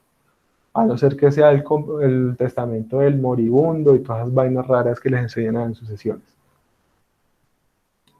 Pero normalmente tendría que ser por escritura pública, ahí es inexistencia. Diferente es, por ejemplo, cuando el testamento se otorga y se otorga sin el número de testigos correspondientes. Ahí sí falta un requisito de validez que puede llevar a nulidad absoluta. ¿Me entienden? ¿La diferenciación? ¿O no? Profe, ¿me puede repetir, por favor? Una cosa es que el testamento no se otorgue por escritura pública como se requiere, y eso sería inexistencia. Y otra cosa es que el testamento se otorgue por escritura pública, pero no se cumplan ciertas formalidades, como por ejemplo el número de testigos. Ahí podría dar lugar esa nulidad absoluta, en ese caso. Esas son las formalidades que se requieren Ok. en ese evento. Entonces, esas son las causales de nulidad absoluta. ¿Cuáles son las causales de nulidad relativa? Cuando el contrato es celebrado por un incapaz relativo, cuando hay vicios del consentimiento y cuando API aplica una nueva de la ley 1996, cuando el acto lo realiza una persona que requiere un apoyo y no lo usa, acorde con la ley de apoyos y de discapacidad y eso de la ley 1996. Esas son las causales de nulidad. ¿Por qué esa diferenciación entre nulidad absoluta y nulidad relativa? Porque para el legislador hay situaciones que requieren un mayor control de legalidad que otras causales. Y de alguna manera la nulidad absoluta es más severa que la nulidad relativa o permite un manejo diferente en ese evento. Entonces, por ejemplo, diferencias entre la nulidad absoluta y la nulidad relativa. Las vemos claras en el artículo 1742, 1752 y siguientes. Diferenciación, acá está clara, mire. La nulidad absoluta puede ser declarada por el juez aún sin petición de parte. ¿Qué quiere decir eso? Que la nulidad absoluta puede ser declarada de manera oficiosa y puede ser solicitada por la parte o incluso por un tercero que tenga interés o incluso por el Ministerio Público en ese caso. Hay una mayor protección cuando hay nulidad absoluta. En cambio, cuando estamos hablando de nulidad relativa, la nulidad relativa 1743 dice acá, no puede ser declarada sino a pedimento de parte. ¿Qué quiere decir eso? Que solamente para que se le dé la nulidad relativa se da justicia rogada si la parte demanda la nulidad relativa. Entonces, si yo, por ejemplo, como juez, analizo un caso y evidencio que hay una nulidad relativa y no me la han pedido, me quedo callado, no puedo decir nada. Pero si yo soy un juez y advierto que hay una nulidad absoluta, tengo la obligación de declarar la nulidad absoluta. Les pongo un ejemplo. Si a mí Ana me demanda en un proceso ejecutivo y yo como juez me doy cuenta que el contrato que utilizan como base para el cobro ejecutivo es nulo por nulidad absoluta, yo tengo que de manera oficiosa decir, qué pena, pero ese contrato es nulo y le quito todos los efectos. En cambio, si yo advierto que es nulidad relativa, me tengo que quedar callado. Y si la otra parte no dice nada, pues eso queda saneado en ese evento. ¿Estamos claros ahí? ¿O no? Sí, profe. Listo. Y adicional a lo anterior, acá de pronto hay profesores que dicen algo contrario, yo voy a decir mi postura. Hay quienes dicen que la nulidad absoluta y la relativa se diferencian porque la absoluta no se puede sanear y la relativa sí. Para mí eso no es cierto. Ambas nulidades se pueden sanear. La diferencia es que se pueden sanear de diferente forma. Entonces, esto nos lo señala el artículo 1742. Vamos a las causales. Entonces, ¿qué es lo que nos dice la norma? Dice, cuando la nulidad provenga de objeto ilícito y causa ilícita, no se puede sanear. ¿Qué quiere decir eso? Que si es celebrada por un incapaz absoluto, se puede sanear. ¿Cómo la sanea el incapaz? Pues cuando sea capaz, ratifica el acto. ¿Cómo se sanea? Pues se solicita una autorización judicial. Cuando faltan formalidades, ¿cómo se sanea? Pues se cumplen con las solemnidades. No hay ningún problema. En la nulidad relativa, pues es incapaz relativo, pues cuando sea capaz se sanea. Si hay un vicio del consentimiento, ¿cómo se sanea? Pues yo ratificando que pesa el vicio estoy de acuerdo. Si lleva a cabo el acto sin el apoyo, ¿cómo se sanea? Pues realizándolo con el apoyo. Ahí se puede sanear. Entonces la norma dice que las únicas que no se pueden sanear son el objeto ilícito y la causa ilícita. Pero hay que leer la totalidad de la norma. Y la totalidad de la norma dice lo siguiente, dice, cuando no es generada por objeto y causas ilícitas, puede sanearse por la ratificación de las partes. Pero al final dice, y en todo caso, se puede sanear por prescripción extraordinaria. ¿Qué quiere decir eso? Ojo, que la nulidad absoluta derivada de un objeto y una causa ilícita también se sanea. ¿Cuándo se sanea?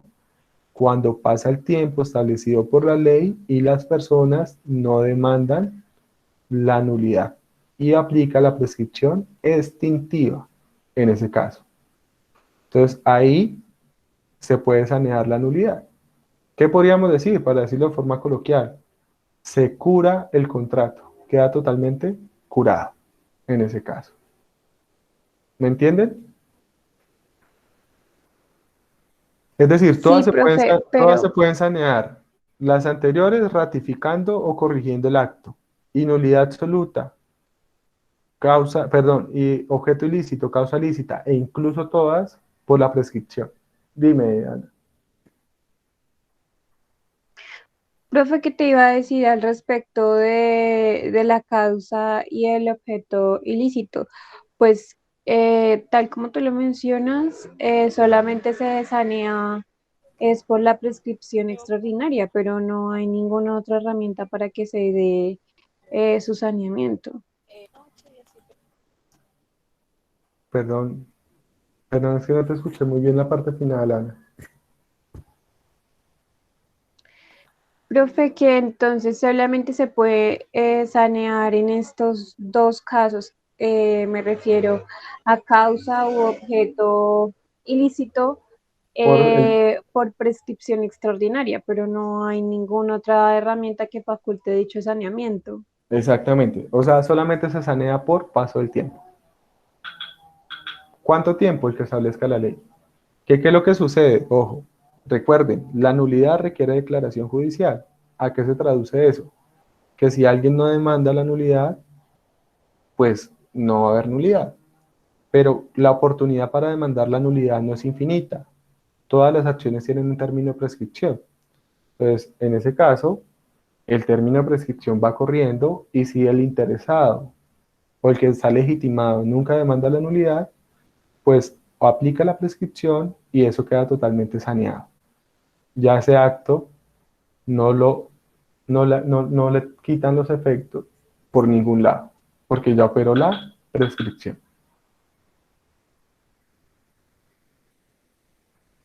Vale, profe, gracias. ¿Listo? Vale.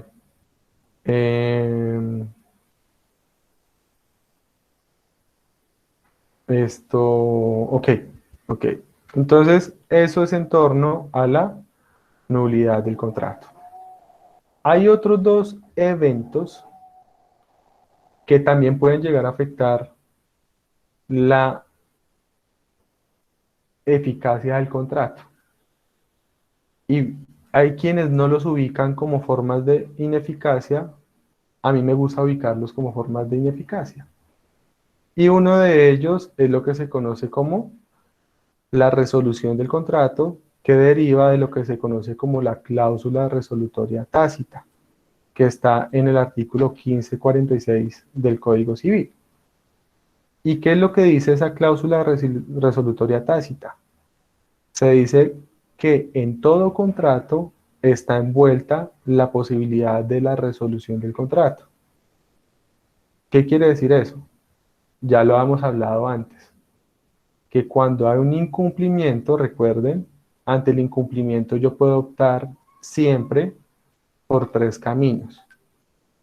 Hay uno que se puede sumar a los dos, otros, y es, siempre voy a poder pedir indemnización de perjuicios como tal, pero independiente de eso, yo tengo la posibilidad de solicitar, el cumplimiento, y eso lo haría, por ejemplo, a través de un proceso ejecutivo, si quiero persistir en el contrato, o si quiero hacer uso de esa condición resolutoria tácita, puedo pedir la resolución del contrato y es decir, ya no quiero contrato. Ya no quiero. Y pues lógicamente si yo ya no quiero contrato, ¿eso qué afecta? Afecta completamente la eficacia del contrato. El contrato ya no va a producir efectos. Entonces yo contrato con Ana, Ana me incumple, yo tengo dos caminos. Uno, ejecutarla para que cumpla, o dos, decirle, ya no me interesa que me cumpla y me voy para la resolución del contrato y le quito los efectos al contrato. Si se declara la resolución que hay, en este caso, lo mismo que la nulidad, todo vuelve a su estado anterior. Todas las cosas vuelven al estado anterior como si nunca hubiera existido contrato en ese evento. Señores.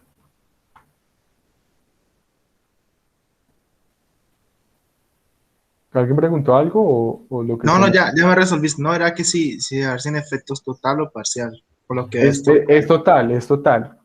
Vale la pena la pregunta, Jesús. La resolución del contrato afecta a la totalidad del contrato, sino que entonces vean los dos caminos, ya los habíamos hablado. Quiero insistir en que el contrato cumpla su fin, que haya eficacia, lo ejecuto. Ya no quiero, pido su resolución. Y de ahí lo que les digo, la cláusula resolutoria tácita del 1546 me habla de eso, que en todos los contratos siempre está la posibilidad, eso es como un elemento de la naturaleza del contrato, está la posibilidad de yo pedir la resolución del contrato. Y es que si me incumplen, ya no quiero, me puedo echar para atrás en ese sentido. Eso lo puedo acompañar del cobro de perjuicios. Dígame, Carlos. Profe, y esta también debe ser alegada únicamente por las partes, ¿cierto? Sí, ya vamos para allá, ya vamos para allá. Entonces, eso tiene unos requisitos. Ojo, para que se dé la resolución del contrato, partimos de la base que el contrato es totalmente válido. Primero. Segundo, además de que el contrato es totalmente válido, partimos de que el único que puede pedir la resolución del contrato es el contratante cumplido. Y es que, ¿de dónde nace la resolución del contrato? Del incumplimiento contractual. ¿Pero el incumplimiento contractual de quién? de una de las partes. Entonces, solamente el que cumplió o el que estuvo dispuesto a cumplir puede pedir la resolución del contrato. El otro no puede hacerlo, el incumplido. Solamente el que cumplió tiene la posibilidad de elegir si ejecuta o resuelve el contrato. Es decir, si persigue los efectos o desiste de los efectos del contrato. Solamente hay algunos doctrinantes que dicen el contratante fiel, el contratante cumplido, es el único que puede. Digámoslo en términos procesales, es el legitimado en la causa por activa. ¿Y quién es el legitimado en la causa por pasiva? Pues el incumplido. El contratante infiel. Ajá, Una exactamente. pregunta. Aquí se puede seguir con, o sea, una de las pretensiones es continuar con la vigencia del negocio jurídico, en este caso del contrato, o indemnizar o solamente indemnizar. Porque si se solicita Yo puedo pedir varias cosas. Puedo pedir ejecución más perjuicios, resolución más perjuicios, solo ejecución, solo resolución o solo perjuicios. Lo que usted quiera. profe, más despacito, porfa. O sea, Ejecución y perjuicios. sí. Perjuicios solos, ejecución sola. ¿Y cuál era la Ojo, otra? puede pedir cualquiera de las tres solas. O puede pedir la ejecución o la resolución acompañada de perjuicios. Lo que yo no ¿Las puedo tres? pedir, no. ¿Cómo así, cómo así? O se lo va a repetir otra vez despacio. Porfa. Puede pedir ejecución más perjuicios. Puede pedir resolución más perjuicios. O puede pedir solamente perjuicios. O puede pedir solamente ejecución o puede pedir solamente resolución. Lo que nunca voy a poder pedir es al mismo tiempo ejecución y resolución. Son totalmente opuestas. O sea, porque o quiero o no quiero el contrato, pero como que no puedo estar ahí en una posición intermedia en ese caso. Ah, listo. No, 100. ¿Listo? Claro. Ok, listo. Perdón, igual que la nulidad requiere declaración judicial. Si no hay declaración judicial, no aplica. ¿Y cuáles son los efectos? Lo mismo, vuelven las cosas al estado anterior. Status quo, se devuelven las cosas los unos a los otros, eso se llama prestaciones mutuas. Entonces vuelve todo al estado anterior como efecto de la resolución del contrato. En la práctica, el contratante cumplido normalmente ¿para qué demanda? Para lograr recuperar su prestación. O sea, ejemplo, yo ya le pagué y usted no me cumplió. No me interesa que me cumpla. ¿Qué me interesa? Recuperar mi dinero. Entonces, que inicio una acción de resolución del contrato para que las cosas vuelvan al estado anterior y usted me devuelva mi dinero, en ese caso. Esa es la dinámica en eso. Pero entonces afecta la eficacia del contrato. Y hay otro caso que ustedes ya lo han mencionado, en procesal creo, y es lo que tiene que ver con la simulación del contrato. La simulación del contrato también puede afectar la eficacia y la producción de obligaciones del contrato. ¿Qué es la simulación? La simulación implica una apariencia en el contrato. Cuenten. Profe, pues según tengo entendido, esta puede ser relativa y absoluta, ¿no? La absoluta es cuando se cubre, que cuando no se cubre ninguno Tranquilo, de los dos ya vamos para allá, ya vamos para allá. Vale, profe. Tranquilo, ya vamos para allá. Entonces, se me fue la paloma. Bueno, entonces les decía, entonces la simulación implica una apariencia. Cuando digo una apariencia es algo que es falso. Yo quiero demostrar algo que no es verdad. Pero ojo, en la simulación eso tiene una finalidad y es afectar a un tercero o proteger a alguien. Entonces generalmente en la simulación del contrato, ¿qué es lo que sucede? Hay un acuerdo colisorio que llaman, o un acuerdo colusorio, perdón, entre dos partes que se ponen de acuerdo de forma consciente para generar una apariencia y con el ánimo de engañar a terceros. Eso es una simulación, en ese caso. Entonces, aparentemos algo que no es y engañemos a otra persona que va a creer que eso es verdad. Creo una apariencia, un engaño para otra persona. Entonces, esa situación derivada de la simulación, ¿a qué nos lleva? Nos lleva a que quien se ve afectado por la simulación puede demandar el acto. ¿Con qué finalidad? Con la finalidad de que el juez declare la realidad del acto. Entonces ahí me estoy adelantando algo, y es que la simulación tiene también que ser declarada judicialmente. En este caso, no se restablece el status quo, sino que se restablece la realidad. Acá no es tan devastador como en el evento anterior de la nulidad o de la resolución, sino que acá lo que hace es, señor juez, decláreme la verdad. Dígame cuál es la verdad. Entonces la verdad es que lo contratado ocurrió de esta forma y no de otra forma. Eso es lo que ocurre en la simulación del contrato, cuando se solicita la simulación. Y como decía Carlos, hay dos clases de simulación. Lo que se conoce como la simulación absoluta y lo que se conoce como la simulación relativa. Cuando hablamos de una simulación absoluta, estamos hablando de una apariencia de la totalidad del acto. Es decir, que todo es una mentira, dirían ustedes, todo es una farsa. Y en ese caso ni siquiera hay causa, ni siquiera hay intención en ese evento. El ejemplo más claro de eso es ¿cuál es?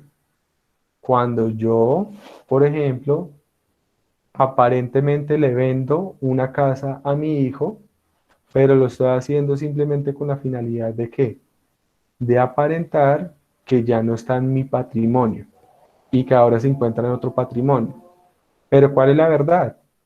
Que realmente no hubo compraventa, que yo sigo siendo el dueño, que yo sigo teniendo el corpus y que realmente es una completa mentira el acto, en ese caso. Eso sería una simulación absoluta en ese evento. En cambio, en la simulación relativa, hay algo de verdad y hay algo de mentira. Es decir, la simulación es parcial en simulación relativa. Y lo que se oculta o lo que se aparenta es una parte del acto, no todo el acto. Ejemplos. Simulo el precio. Entonces le vendo a Carlos y la venta se la hice en 100 millones, pero aparentamos de que se la vendí en 30 millones. Ahí estoy simulando que el precio, pero realmente sí hay contrato. O sea que todo no es mentira. Dos, digo que le vendo a Carlos y el que me está comprando no es Carlos, el que me está comprando es, no sé, Juan. Entonces, ¿qué estamos simulando ahí? El comprador.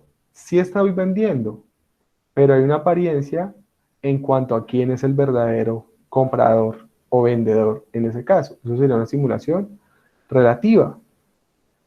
Puede también darse una simulación relativa cuando hay contrato, pero lo que se aparenta es el mismo contrato en sí. Me explico. Cuando yo le quiero regalar a alguien algo y no celebro una donación, sino celebro una compraventa. Sí tengo la intención de transferir la propiedad, pero no quiero que sepan que yo se la regalé, sino que crean que yo se la vendí, en ese caso. O cuando yo realmente le voy a prestar y aparento que le voy a arrendar. Ahí hay una simulación relativa. Señor. Profe, sí, es que esto va más que todo como enfocado a la etapa precontractual de la simulación. ¿Por qué? Porque es que, digamos, en la simulación absoluta se evidencia en la etapa, perdón, postcontractual, disculpe. en la etapa postcontractual, que realmente hay un negocio de que el padre le vende el carro a su hijo, pero el que sigue usando, gozando y disfrutando del vehículo es el padre. Entonces allí pues significa que no hay ningún tipo de negocio. O en la Exactamente. etapa postcontractual relativa, que sí, que efectivamente se realizó eso, o sea, así como usted lo dijo, que se realizó este negocio jurídico, pero tal vez no era entre las mismas partes que tenía que ser, o fue otro tipo de negocio que se celebró y se encubrió con otro. O sea, pues yo digo que es más que todo enfocado a la parte postcontractual, ya luego del contrato, profe. Sí, o sea, lo que pasa es que el tema es que yo por qué creo una apariencia. Si usted está tapando algo es porque, como por ahí dicen, el que nada debe, nada teme, ¿no? Entonces, si yo creo la apariencia es porque tengo una finalidad de ocultar algo. Entonces, la simulación lo que busca es dejar sin efectos esa apariencia y recobrar la verdad, en ese caso. Entonces, esa es la dinámica de la simulación como tal. ¿Hasta ahí alguna duda? Profe, Profe, bueno, dale, Ana. Señores, gracias, Carlos. El de donación es una cosa absoluta, ¿no? señor, Por ejemplo, el de un contrato de donación. ¿qué pasa? Es una simulación absoluta, ¿no? ¿Por qué? Si usted me dice eso así nomás, no me está diciendo todavía nada, Jesús. Tiene La que donación, probarlo por no, no, no, indicios. no, pero o sea, amplíe la explicación de a qué se refiere. O sea, la donación es un Pues, pues contrato. creo, pues creo yo porque, o sea, ahí no te totalé el acto porque en ningún momento hay, no sé, el objeto de la cosa ni el precio, ¿no? Creo yo, no sé. No, yo le puedo regalar a usted una casa y eso no es un acto simulado, si es verdad. Eso no es un acto simulado.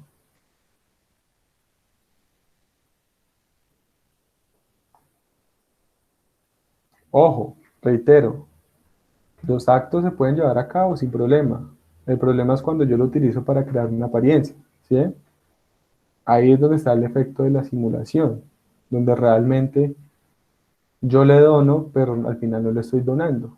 Ojo. Entonces, si usted me dice la donación es una simulación, le estoy diciendo no. Que la donación pueda ser utilizada para simular, sí, como cualquier tipo de contrato.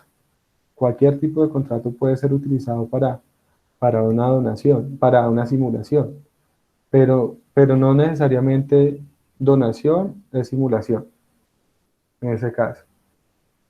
O por ejemplo, cuando es de un crédito hipotecario y quiere Ejemplo. embargar esos bienes, entonces ahí sí es una simulación absoluta, ¿no? Porque sinceramente No, yo dono, no sé, a Carlos, pero yo estoy viviendo en el bien, ¿sí? O sea, no aparenta mi nombre, pero aparenta el nombre de Carlos. por eso le digo, Jesús, ojo, y una recomendación para todos. Creo que le estoy entendiendo, pero por eso tiene que explicarme el contexto completo, porque si usted me dice una donación, yo no le estoy entendiendo el resto del contexto del ejemplo. Si usted me dice, cuando yo debo un dinero por un crédito hipotecario y dono el bien para sacarlo de mi patrimonio, pero mentiras que no lo saqué de mi patrimonio, sino sigo siendo el que controla el bien, ahí ya le digo, sí, puede llegar a ser una simulación, pero porque ya me está contando todo el contexto en ese caso. Sin embargo, ahí no hay problema, lo que pasa es que nos metemos en otro campo diferente. Y es que en la hipoteca no interesa quién tenga el bien, porque usted puede perseguir el bien en el que se encuentra el bien. No hay problema. Usted puede perseguir el bien, téngalo quien lo tenga, puede perseguir el bien, en ese caso. Entonces usted no saca nada con quitarlo de su patrimonio. Necesariamente para eso se creó la hipoteca. Véndalo, regálelo, haga lo que quiera, pero yo puedo seguir detrás del bien. El acreedor hipotecario tiene una garantía respaldada en un bien. Entonces no hay ningún problema con eso, en ese evento. ¿Claro, Jesús? Sí, señor. Listo. Ana, Luego, Carlos. Profe, mm, era más que nada respecto a las acciones que se implementan para rescindir estos negocios. Sería la acción de rescisión y la acción pauliana, ¿sí? Para rescindir las ventas simuladas, No, ojo. ¿no? La Ok, pero rescisión. entonces, Ojo, bueno, ojo, ojo, ojo, ojo, ojo. Ojo. Pasa que ustedes vuelan mucho, reitero. Tengan un poquito de paciencia y por eso se embolatan en algunas cosas. Ojo. La rescisión es el efecto de, por ejemplo, de la nulidad. Hay una acción que se llama acción de rescisión por lesión enorme, pero el efecto de la simulación no es la rescisión. La rescisión es efecto especialmente de la nulidad del contrato. Y la acción pauliana deviene del fraude pauliano, no propiamente de la simulación, que es una situación que es cercana, pero no es propiamente lo mismo. El fraude pauliano tiene un componente que se diferencia un poco de la simulación. Ustedes lo tuvieron que haber visto ya que me hablan de él. ¿Tienen claro realmente en qué consiste el fraude pauliano? Sí, profe. ¿En es qué? cuando se... Dale, Carlos. Vale, es cuando se enajenan los bienes para dilatar o para eximirse del pago de una obligación, para no pagarle a los acreedores, en perjuicio Pero, de ellos. pero se queda en estado de iliquidez. Ok, por eso, Ajá, pero ¿qué diferencia hay en el fraude pauliano? Que yo no estoy simulando, sino que que es simplemente estoy real. diciendo, prefiero regalarlo a que me lo quite el acreedor, ¿sí? En cambio, en la simulación, yo sí estoy creando una apariencia. Son muy parecidas el fraude pauliano de la acción de simulación. Entonces, en la simulación, ¿yo qué estoy diciendo? Ojo, yo le debo a Carlos, Carlos me va a cobrar, entonces antes de que él venga y me embargue, yo voy a aparentar que le voy a vender el bien a Juan Sebastián. Entonces yo le digo, Juan Sebastián, venga, hagamos acá un acuerdo entre nosotros de que yo aparentemente le vendo el bien, que usted me lo compra, pero todo es una mentira, para sacarlo en mi patrimonio y si me embargan no me lo puedan quitar. Eso es una simulación. En cambio, en el fraude pauliano yo digo, prefiero regalarlo a que me lo quite el acreedor. Entonces vengo y le digo a mi hijo, le voy a donar ¿qué? Profe, O lo puedo incluso vender, pero ojo, lo hago con la finalidad de que no pueda tener con qué cumplir, con qué respaldarlo, y el acreedor puede decir, ojo, él se está insolventando, se está quedando ilíquido en mi contra, entonces reverse esos actos, señor juez, en ese evento. Ahí profe, opera el trato pauliano, señor. usted, bueno, sí, supongamos hipotéticamente este ejemplo. Yo soy el acreedor de X persona, esta persona realiza un negocio simulado, sí, un negocio simulado para no pagarme. Entonces yo, bueno, interpongo acción de simulación y declaran la simulación. Pero ¿y qué? O sea, eso a mí como acreedor, ¿qué me permite? Porque es que no se rescinde el negocio, sino que simplemente declaran el negocio, que el negocio fue simulado. Pero ahí, ¿qué otra acción yo podría pues intentar para que se le devuelva o se devuelva este negocio al estado anterior? O yo no sé si con la misma simulación se puede rescindir ese Le negocio. entiendo, le entiendo, ojo. Y qué Ajá. pena, Ana, que de pronto ahí sí me equivoqué yo. En ese evento sí se puede rescindir el contrato porque vuelve a la realidad. Entonces, simplemente, lógico, ¿cuál es el efecto de la sentencia de simulación? Decir cuál es la verdad. ¿Y cuál es la verdad? Decir que realmente esa compraventa es una mentira. Y si es una mentira, pues le quita los efectos y la entra a rescindir. Pero hay casos en los que no hay rescisión, porque realmente no es una mentira completa, sino es una mentira parcial. Entonces el juez, ¿qué es lo que dice? Declaro que en este caso el comprador no fue Juan, sino fue Pedro. Y ahí no estoy rescindiendo el acto en ese evento. Profe, y en ese evento entonces, ahí qué podría hacer uno como acreedor, Sí, Les digamos, pongo, listo, declaran que no es ese negocio jurídico, pero aún era otro, pero sigue vigente ese negocio jurídico. Y yo como pero acreedor, es que pues, depende de la situación. Les pongo un ejemplo muy sencillo, un ejemplo real de un caso. Un señor en vida se compra un apartamento y el apartamento, por temas tributarios, él coge un sobrino de 18 años y lo hace figurar como dueño del apartamento, como si el sobrino lo hubiera comprado. ¿Hay intención de comprar? Sí. ¿La compraventa es real? Sí. ¿Qué es lo que es falso en este caso? el precio, ¿no? No, el precio es No, real. el dueño. Ah, Pero en el contrato, ¿quién es el que está, donde hay una apariencia? ¿En el qué? En el comprador, como tal. Entonces el señor se muere y la viuda viene a llevar a cabo la sucesión y dice, bueno, este bien es de mi marido. Y cuando se dan cuenta que el bien no aparece comprado por el marido, sino por un sobrino, y se revela de que realmente, pues todo es una mentira. Entonces, ellos le piden el bien al muchacho y el muchacho dice, no, yo lo compré de malos, es mío. Ahí está la escritura pública que yo lo compré. Entonces, ¿qué hacen? Demandan la simulación. ¿Con qué finalidad? Con que la finalidad de que el juez declare que el verdadero comprador fue el señor que se murió. ¿Y qué pasa si declaran que el verdadero comprador fue el señor que se murió? Pues de que el bien va a entrar ¿a qué? a la sucesión. A la sucesión. A la sucesión. Exactamente, ¿sí ven? Entonces, ¿qué hacen? Demandan, y ustedes lo dicen, indicios. Un familiar. Indicios, 18 años. Indicios, no tiene un peso y compra un apartamento de 150 millones de pesos. El Indicios, parentesco. ya lo mencioné al principio. Indicios, nunca tuvo control material del bien. Siempre lo tuvo el causante y es más, actualmente lo tiene la viuda. Usted compra un apartamento y ni siquiera nadie lo reconoce como dueño. Todo eso. Y pues el juez dice, no, efectivamente acá hay una mentira y el que lo compró fue este señor. Entonces, ¿qué hacen?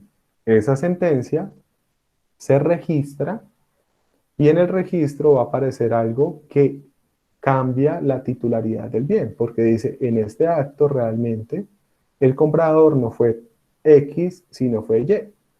Entonces el dueño es Y. ¿Sí ven? No estoy rescindiendo el negocio. Diferencia que estemos ante una simulación absoluta, porque ahí yo sí estoy pidiendo de que deje plenamente sin efectos ese acto. ¿Para qué? Para que el bien regrese al verdadero propietario. Eso es diferente. ¿Es claro? Sí, Sí. profe. Listo. Y Sí, lo que les profe. decía Ana, de fraude pauliano y eso, vean la diferencia. En el fraude pauliano yo sí quiero, pero lo que quiero es no pagar.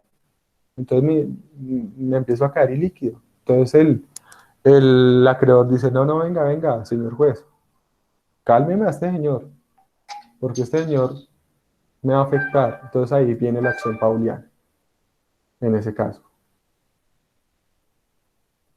Enredado, el derecho civil es enredado, pero les toca sufrirlo porque es algo muy del día a día de las personas en ese caso. Listo. Profe, entonces al final la única que puede rescindirse es la La absoluta. venta absoluta. No la La venta, otra va a no la estar, venta, la simulación, porque puede ser la eso, simulación en cualquier tipo de contrato. perdón, sí. Basta para la relativa con que haya la sentencia judicial y que eso se registre y ya. Sí, si estamos hablando de un bien sujeto a registro, porque puede que no sea un bien sujeto a registro. Lo que pasa es que en la práctica eso normalmente suele darse sobre bienes inmuebles, pero, pero puede darse en otro caso, de otra manera, en ese evento. Gracias, profe. ¿Listo? Bueno, yo les soy sincero, estoy como, dijo Ana, estoy como un chupo. Y por ahí dicen que la mente capta hasta donde la nalga aguanta. Se los juro, estoy muerto. Em, yo les propongo que dejemos acá. Estoy Además llevamos 2 horas 10 realmente, o sea, no hicimos break. Entonces, y arrancaríamos un tema que nos va a comer harto. Yo sé que no es coherente lo que estoy diciendo porque nos falta tiempo y podríamos adelantar mucho en 40, 50 minutos, pero les digo la verdad, estoy sumamente ya molido. Eh, Como vamos a hacer reposición el martes continuamos, terminamos esto y lo otro lo terminamos el jueves sobrado, no se preocupe en ese caso. Además que creo que también ustedes están cansados y lo que les digo, ya no, ya como que ni es pedagógico. Entonces yo creo que dejemos ahí, ¿listo? Vale, profe. Listo. Bueno, señor, muchas gracias. Listo, Profe, o sea que profe. para este fin hay un cuestionario, ¿verdad? Sí, Hasta ujú. fecha. Tranquilos, eso les llega. Listo, profe. Hasta Ah, luego. listo, profe, Esté bien. No se gracias. preocupen, no se preocupen. Muchas thank yous.